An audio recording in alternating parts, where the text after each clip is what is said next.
Hey guys, Abner Miranda here. I wanted to talk with you today about accuracy and CQC. There's a phrase that I'm always saying to people: is accuracy and CQC is loose and fast. And what that means is, what it doesn't mean, I'll tell you what it doesn't mean. It doesn't mean that you get to be sloppy, because typically loose and fast are two words that do not denote accuracy and attention. But in CQC, it applies.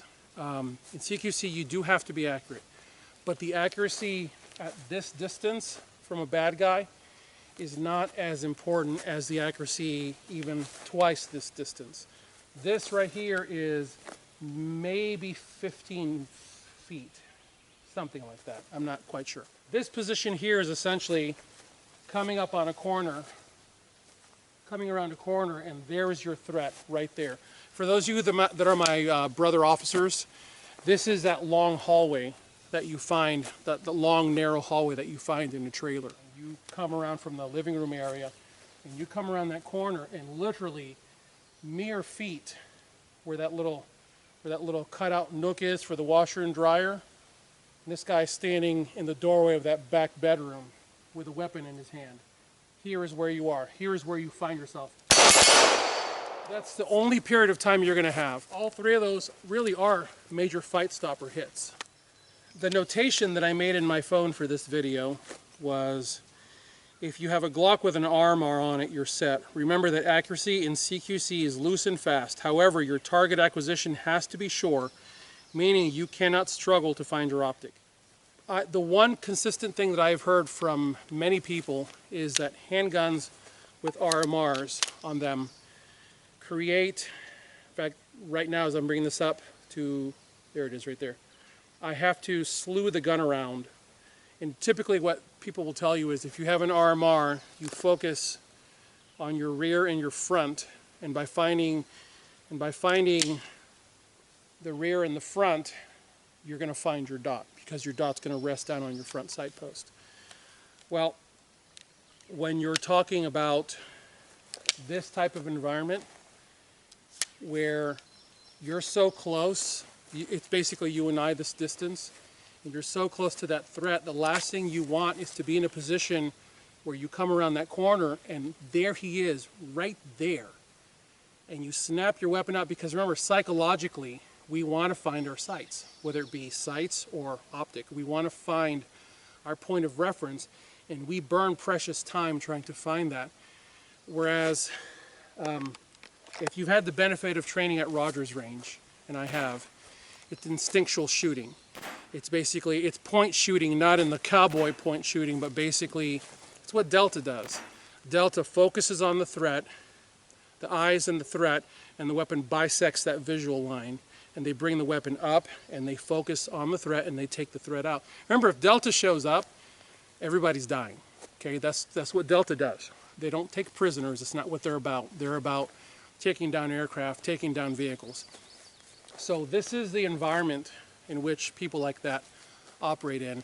And I want to clarify this. Do I consider myself to be Mr. Awesomesauce? No. I've had the opportunity and the privilege to train around a bunch of Awesomesauce people, which is why I adopt these techniques. And this kind of thing makes sense. If you're dealing with a PDW that is so compact and is lacking an optic, that you're having to bring it to your shoulder and slew the weapon around to try to find where your position is, where you're looking, where you're aiming, then you're stuck. You're in a very bad place. If you've got a weapon that's properly set up for fighting very close, that truly is a point and shoot weapon, then you're in a better position. That's what weapons like this, the GS-17, the K-Pasta Micro Ronnie, the Flux Brace with an RMR, Flux Brace with an RMR, guys, you have to have an optic to have the speed that you need. Because what happens is, in fact, all of them, I've tried all those without optics, and what happens is you struggle to get down behind the iron sights. You struggle to get down behind those iron sights, and you find yourself moving your head around trying to find that shot, and you just don't have the time. Because remember, it's this distance. He's already reacting to you. He knew you were there. He knew you were coming. No matter how quiet and ninja you think you were, he knew you were in his home.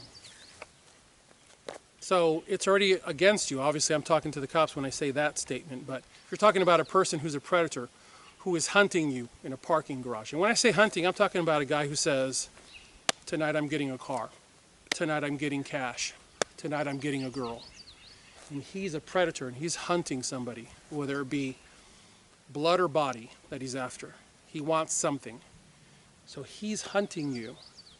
And you have to be in a reactionary mode. So in this case, it's handgun. You have to be in a very reactionary mode to be able to do this kind of thing. You don't have time to try to find your sights. You have to be able to just react. And those two shots were there and there. And yeah, for those that are wondering, at this distance, I have to be used to getting hit by bullet fragments. It happens. It just happened. That time I didn't get hit. 2 times before I got hit in the chin. It happens. That's what happens. I know it's a lot to think about, guys. Once again, like you've heard me say before, you don't know what you don't know. Please come out to training and learn some of what you don't know. There's a lot to learn, and I'd love to be able to have the opportunity to show you guys some of this stuff. As always, I thank you guys for watching. God bless you all. Get those guns out and practice. Have a good one.